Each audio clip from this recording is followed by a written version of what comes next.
Recording in progress. You ready for this? Yep. All right. So this is the notorious J-O-E, Notorious Joey Barrett. Joey, thanks for agreeing to do a follow-up, buddy. Thanks for following up, I guess. Lots happened in the 2 years. So. A lot's happened. So when I left, Joey was still in the halfway house.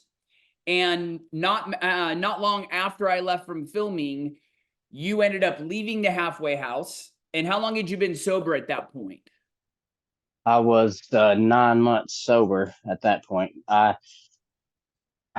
did the allotted amount of time I was supposed to do in the program, which I didn't graduate because I got into a fist fight and altercation with another JCAP member. So that stopped me from graduating. I didn't do nothing like get high or nothing at that time to stop me from graduating, but that did, because that's a rule to not fight or nothing like that. And I did get in a fight with somebody. So I did my amount of time I was supposed to do. My state time was up, but I got into a fight. So Dan didn't want to give me a certificate of completion because of that. He wanted me to stay 3 more months, but I was ready to leave, I thought. So Dan is the guy that runs the JCAP program and is doing his best job as he can to get as many guys as he can off drugs and out of that jail in COCKE County. So you walk out the door, you end up reuniting with Sarah. Whenever she picked me up that night, I wasn't gone for maybe 2 hours and I'd done overdosed. Yeah.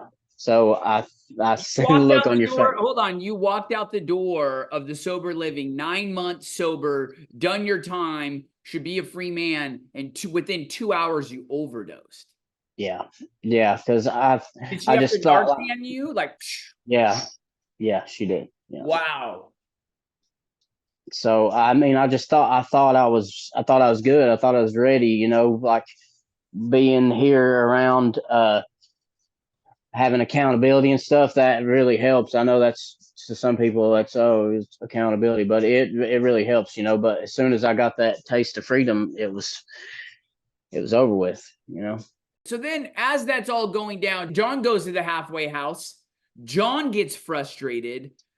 Part of the condition of his release is he has to stay in the halfway house to finish out his sentence. He leaves the halfway house, runs from the state of Tennessee, ends up as basically a fugitive. Is that the word? Is that? Yeah. In California. And then I come and find John in California. But the beauty of it is John at that point was doing whatever he could, and he checked himself into a rehab here in California. Oh, I didn't know you found John out there. You talked to him out there and stuff? I talked to you 5 minutes after I left the house seeing your brother. Oh, yeah, that's right. You told me. That's right. I remember. Yeah. Okay, I remember now. You were high. Yeah, sorry. Man, it's embarrassing. No, it's okay. So long story short, then what happens? Then what happens to you? What happens to John? Okay, so I stayed on a hiatus for about a month and a half, almost 2 months maybe. And then one day I was heading up to get something, actually. And you mean drugs? Yeah. Okay. And this sheriff's deputy that knows me pretty well, he passed me. I was in the passenger seat of a car, and he passed me, and he seen me, and he was like, okay, I'm pulling him over. Because I don't know if y'all remember what we said in the second part of the thing, how if they see a Barrett, they pull us over. That's what John said. Well, that's exactly what happened. And so they pulled us over, and I went to jail. Wait, how much time did you do in the COCKE County jail again? It was just 30 days this time. So you're just saying just 30 days.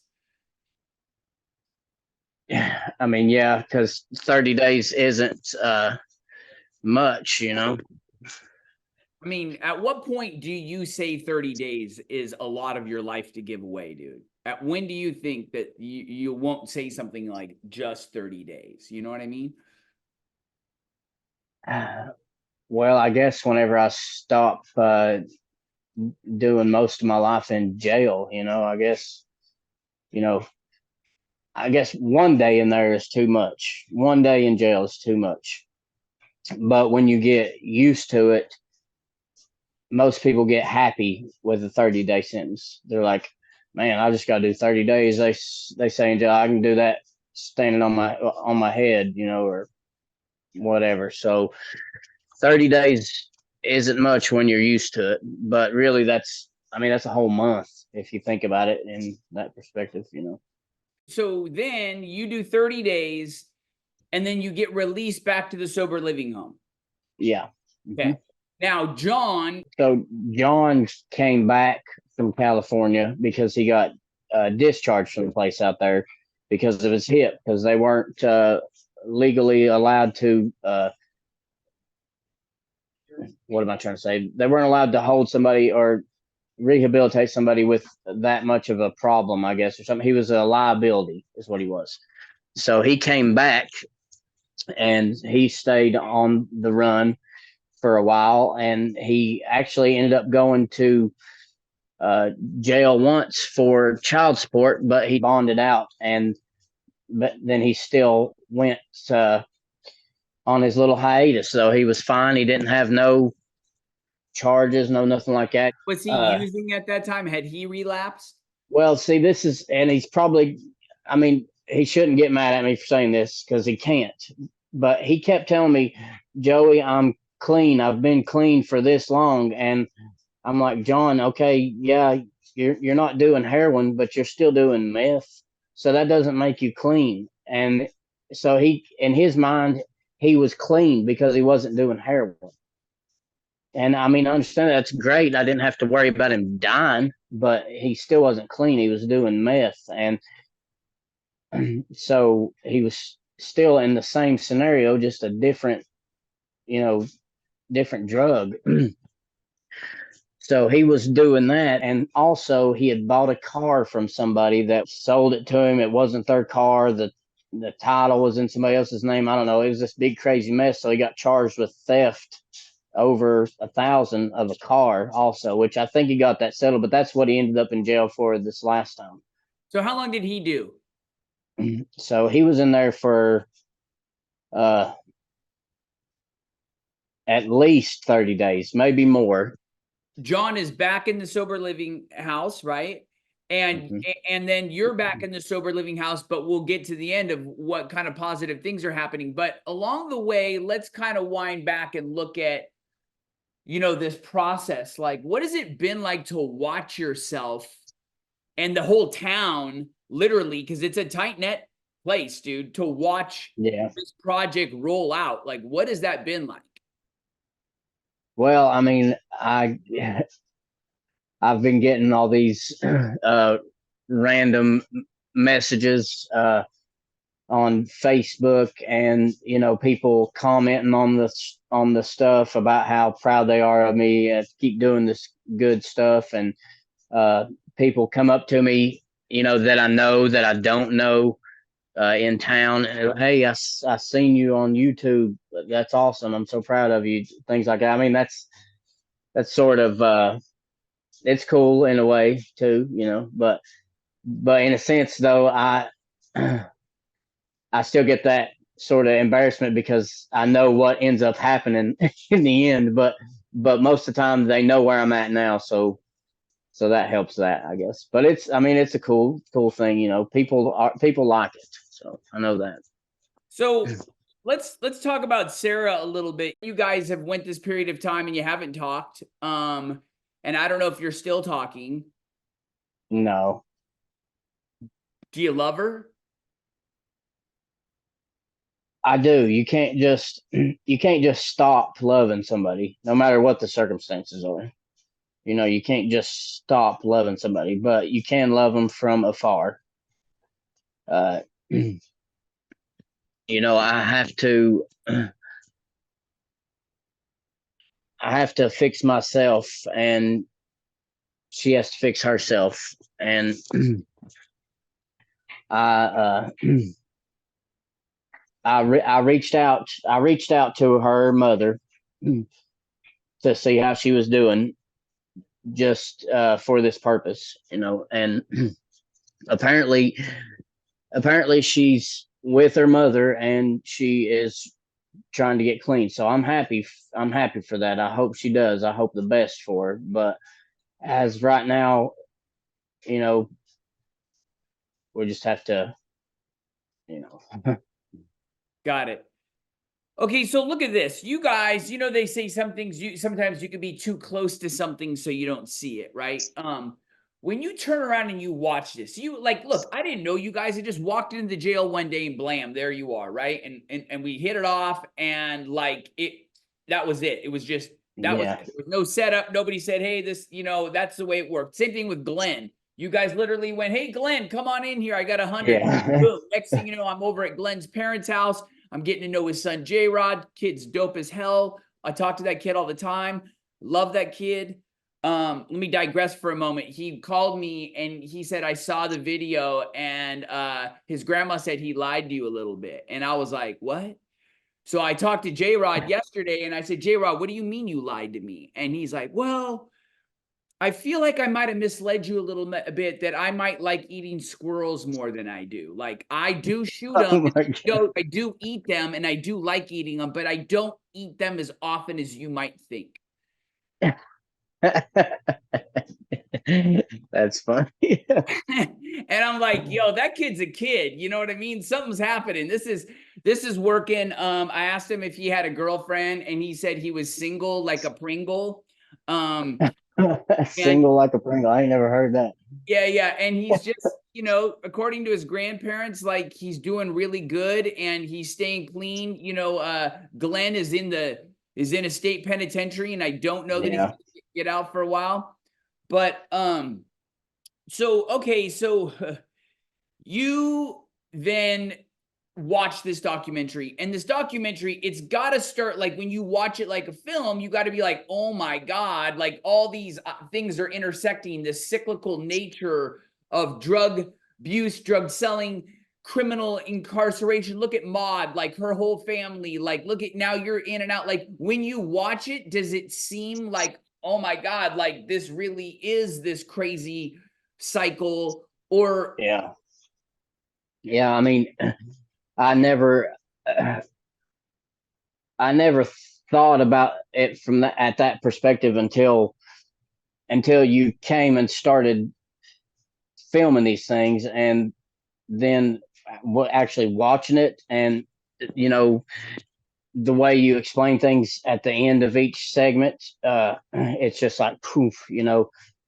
So I commend you on that too, for the way you explain things at the end. people hate it. They hate me, dude. Like, I know. I seen comments. I was like, man, why are you saying this? Like that. I love the way he explained those things. I don't know. Maybe it's a bias thing. I don't know, but I love the way you explain the stuff at the end, because it helps people look at it from your perspective, our perspectives, everything. So I liked it, and it is a cycle. It's a vicious cycle, and we do need to find a way to break that cycle. yeah, I'll say about this, and I want to stay on topic, but I love the fact that there's haters. And the reason why I love that is because a lot of those times, those people who are haters are the kind of people who actually have a lot of judgment, and a lot of judgment. I'm not saying all of these people who are hating, they might just be basic haters. Okay. But a lot of the people who want to hate and write this kind of stuff are the same people who want to judge, the same people that go, oh, these people are making these mistakes, put them back in jail. Those are the same people that don't probably necessarily see the cycle, and they think that incarceration or whatever it is the answer, versus going, hey, like, let's go hug this whole community. But then, as I say, this isn't even about COCKE County. The beauty of COCKE County is it's so small and it was so welcoming. They say, and they want the problem to try to get fixed. They say, come on in. So This is a snapshot into what is happening in every place of America. By being able to show it this way, I think is very helpful, because my point that I want to make is that this is in every town and every race, and there's a lot of races that have this way worse. But it was this small town that allowed this to happen, and that's the beauty of what we were able to accomplish. And that's what it's happening. It's happening everywhere. You just, here is where you got the access that you needed to let it be known that it's what's happening, and it's happening everywhere. Yeah, because people want to, like, if you preach it all the time or you just talk about it, I don't think people connect to it. But when they connect to you, like, people are like, oh, these brothers are so likable, they're so lovable, they're all these things. Yeah, because they're humans, they're people. And so, like, so is the other person in your community that's right down the street. So is the person in the inner city. So is the person in the other county jail next door. They're all humans and they all have a story. And so I really want to hope that when they fall in love with you, we can make a difference. You know, that's what I'm hoping. Yeah. But let's fast forward to where you're at now. Now we've got some time. You've got some real big time to discuss, but it's not time in jail. What is it? It's it's the most sober I've been in my life for 20 something years. So I've been clean now for right at 14 months now. So I think the 13th to the 16th of this month it'll be 14 months, and it's January. So 14 months clean. Yeah. So, are you afraid to walk out the door? And like, how often do you think about like getting high, or like, is your plan? Well, I really don't anymore, which I didn't before either. But as soon as I left, boom, I got high. So I don't have to be here right now. I graduated, a few months ago. So I don't have to be here, but I decided that, from what happened last time, so I got experience and knowledge from that. So I decided to stay a little longer just to make sure, because I don't want to do that again. I'm so tired of going through that. So I decided to stay. And then also, where I'm at, I'm happy where I'm at. So Dan decided to make me a leader of men in my own little house here. This is where I'm at now. Actually, it's one of the sober living houses. We have 1, 2, 3. We have 4 of them. So, and I'm over one of them, over a group of guys, and so that's how good I'm doing. Yeah, I mean, who'd have thought? Wow. But Dan, he sees something in me to put me in this position of leadership. So, I mean, I've done a lot more this time than I did last time. I didn't really accomplish nothing last time, but a little bit of sobriety. But now I got my driver's license back. Like most people, that's a normal thing to most people. But in a person in my shoes, I ain't had my driver's license in 12 years. Nobody has them around here that's in any kind of drug issues, and I got that back. It cost me quite a bit of money, but I did that. I bought a car. I ain't owned a car that didn't get seized or something by the police in a while too. So it's in my name. It's got insurance. That's normal things to people, but that's a big accomplishment to me. Be proud of yourself? Yeah, I'm super proud of myself, and I never get tired of hearing that. People tell me that all the time, and I never get tired of hearing that.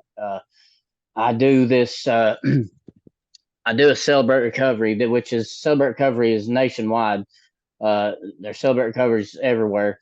So I host one in our town here on Thursday nights at 6:00. If anybody wants to come down at Faith, Hope, and Love Church. So, but I host that, and people enjoy it. People come up to me all the time saying how much they love coming to those meetings, how much they enjoy it, and I love hearing that too, because if I'm helping somebody, it helps me in a way, so I'm the best I've ever been. Sometimes it takes that, people to fall and fall and fall and fall, before they become the best they've ever been. And that's who I am now.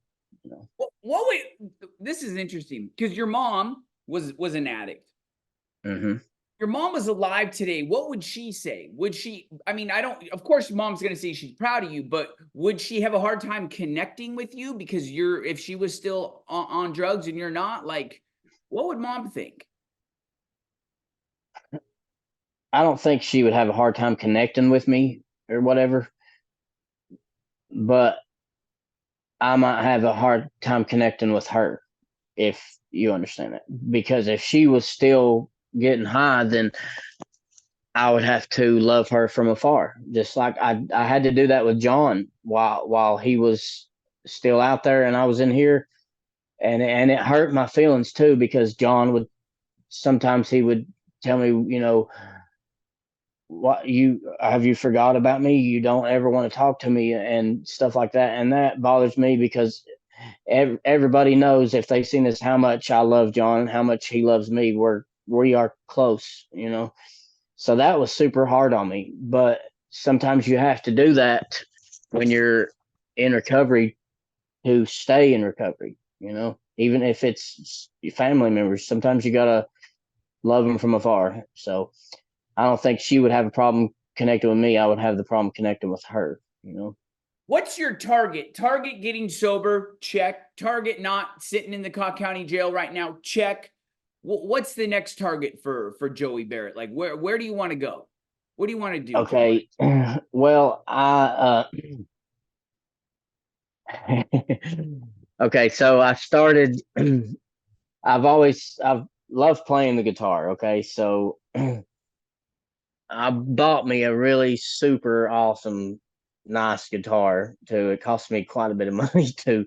And I started playing in a band, in the church band actually. And I mean, most people would think, oh, it's a church band. Oh, they do all this gospel music, and it is Christian music, but we have fun with it. We rock out and we jam out and make it fun. So I'm having a super good time doing that, and I have been thinking about uh, maybe going to school for, you know, in the music kind of area.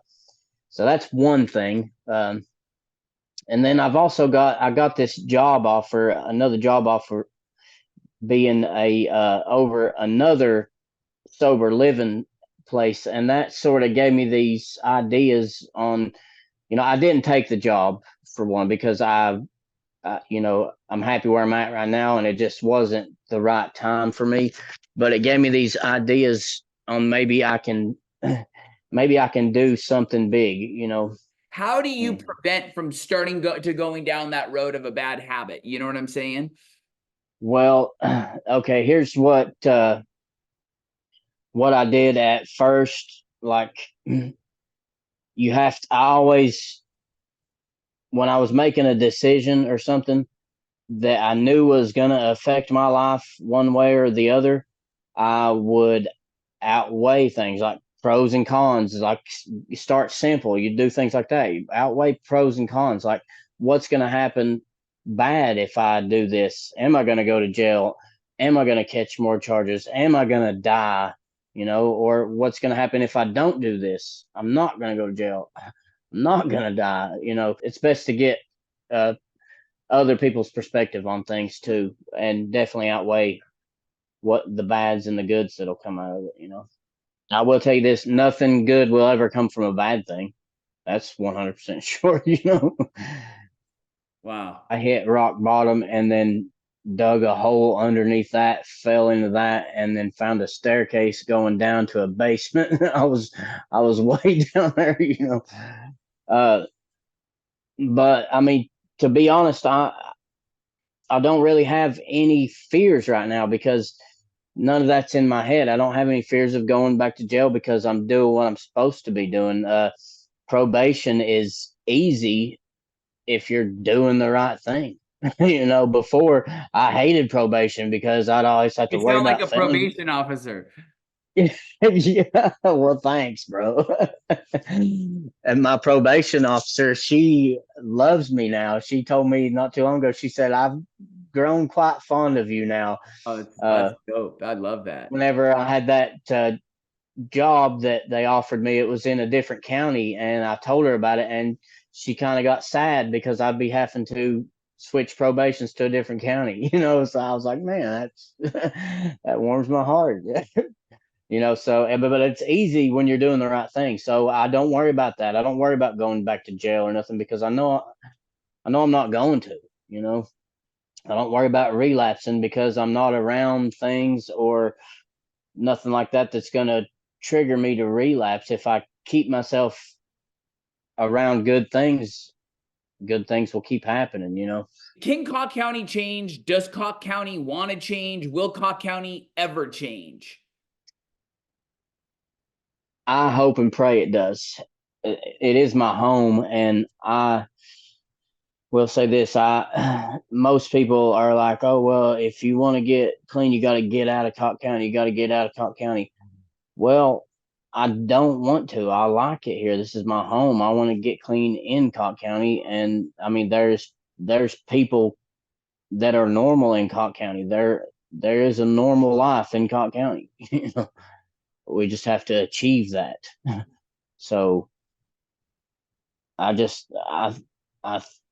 think if we keep doing what we're doing with this, I know not much is said about the JCAP program, but it is a godsend. It really is, because it has helped a lot of people. A lot of my friends have come through this program now and succeeded. Like, I have friends that have one that owns his own house now. He got out, got clean, got sober, and he owns his own house. He's got married since then. I've got a couple of them's got married, have normal lives, work normal jobs, and are productive members of society now here in Cocke County. So it can happen. It can happen. We just got to keep doing what we're doing.